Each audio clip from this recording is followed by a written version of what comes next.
This is how I keep her alive. Days, I just like days to just end. It's like, just be over. It's been like that since I lost my daughter.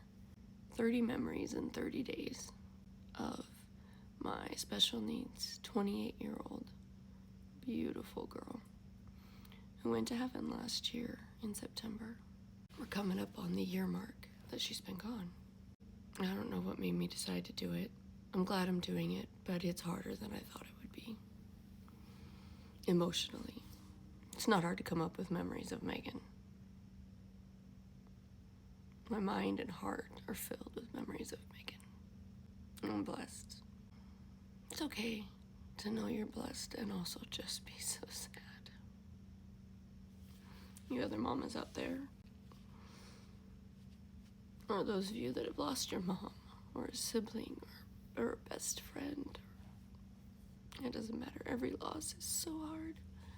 Anyway, this video is just about the joy in her eyes, the tenderness and gentle. In fact, I do have an actual story that I can say that shows her love for her siblings and her understanding more than I knew.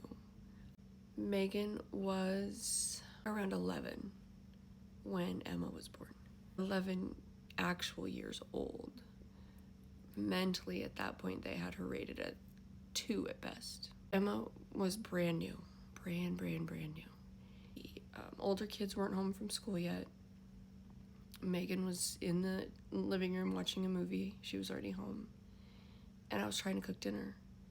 And the baby had fallen asleep. And I laid her on our bed, 2 weeks, maybe. And, you know, way out away from her, I put pillows as if the 2-week-old was just gonna start rolling. But, you know, they scoot and whatever. And she wasn't gonna be in there for more than 10 minutes. I just needed a chance to do, like, the meat part. Megan was always considered nonverbal. We understood her. Those of us that knew her knew what she meant. And so there will be times that I will say she said this, and she did. But if you had been standing there, you wouldn't have heard it or understood it. People constantly, what'd you say? What'd you say? Half the time I'd be like, I don't know.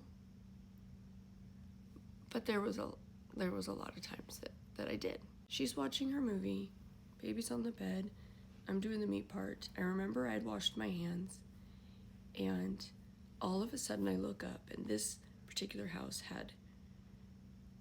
it was literally like a window. So the kitchen's here, and I'm at the sink washing my hands, and then the dining room is here.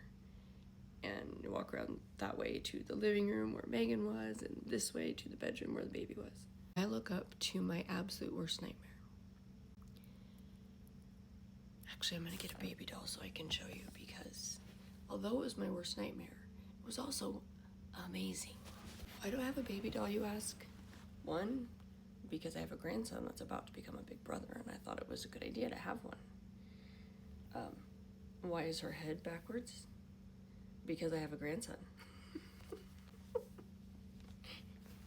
He plays with her so well. Anyway, story for another time. Now, keep in mind, Emma was much smaller than this and didn't have this crazy hair. But this is what I saw. Megan, she came walking, so I'm at the kitchen sink and I see this. Mommy, she says. And I look and I'm like, Megan! Because I could not panic like I was panicking. Because my fear was if I just, Megan! Like, she dropped the baby, right? But she had her head and she had her little tush. Now, how she picked her up and got her in, she was laying on her back. So I literally think she just scooped her up and she did this and she came out and she said, Mommy. And I was like, Megan, are you bringing me the baby? And I just slowly walked towards her and she's like, she always called her mine. Like, she was very possessive of Emma. And Megan, she didn't want anybody holding Emma but me. She would sit there and she'd like let you have a turn, but then it was like give my mom her baby back. It was very bizarre. She was protective, fiercely protective of this baby from day one. She said, and it was mind-boggling to me with her words. This whole experience was mind-boggling, because when I got to her and she gently handed me the baby and she says, "You baby crying."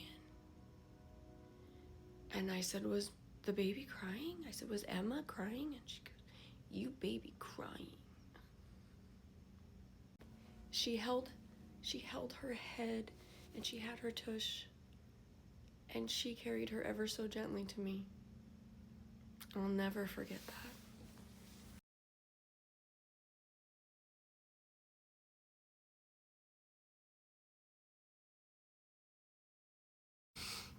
Megan had a fierce love and protective nature instinct for her siblings. I babysat a little girl.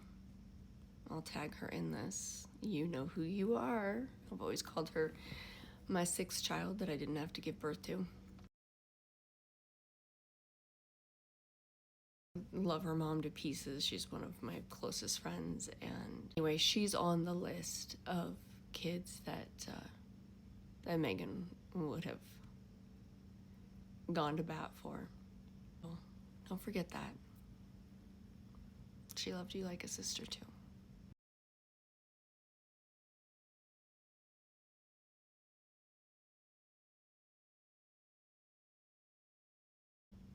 For anybody who listened to all of this, just thank you. I'm not getting a lot of views on these videos, which I don't care. The engagement, the comments are beautiful, and I just love each and every one of you that takes the time to hear these stories, to learn about my Megan. And I've started saying it all the time, and I mean it. I don't want to dwell on her death. I want to love on her memories.